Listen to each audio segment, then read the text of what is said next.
So you've put aside bit by bit, month by month for that car, truck, or SUV you want to buy, but you want to get a good deal, so you shy away from purchasing from a car dealership lot and decide to turn to local newspaper ads, family, or even friends.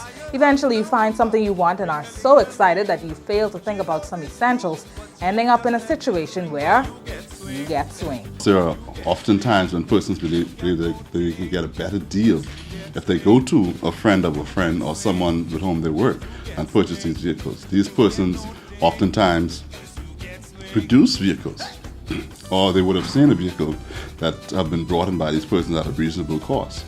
But what we've come to realize in the police department is that a lot of persons do accept monies with the intent of bringing in the vehicles, and the vehicles never arrive. And there are a number of excuses that they often give.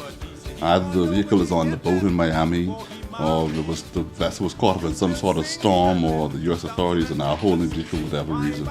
But we've come to realize in a number of cases that those persons really had no intent of bringing in those vehicles. According to Assistant Superintendent of Police Michael Moxey, here's what to do if you end up in this sort of situation.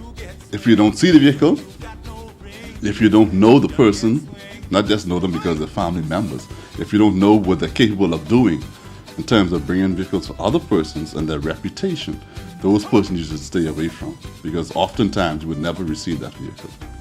Now, if you're wondering how to detect whether the vehicle you're purchasing is stolen, consider this. First, especially in the case of most females who have been most of the victims, you take your mechanic, have the mechanic look at the vehicle, make sure it's in proper working order, and you would want to go to the road traffic department to have your vehicle inspected and licensed.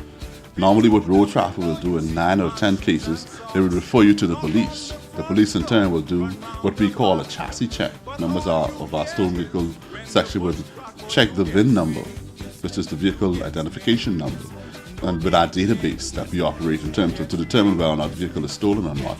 And then afterwards, then you'll be allowed to go and license that vehicle. But oftentimes, some of the persons who actually take part in this crime would often alter the VIN number. But with a trained eye, a police officer is able to detect whether or not the vehicle VIN number has been tampered with. So what are the two most important things prospective buyers should remember? To make sure that the vehicle exists, and to make sure that the person to whom you give your funds are capable of landing the vehicle in New Providence. Quite a bit last year and again early this year, we've noticed a trend where persons have been putting monies for vehicles on other persons' accounts. They don't know, they're just going by a telephone call. They don't know who is at the other end of the line.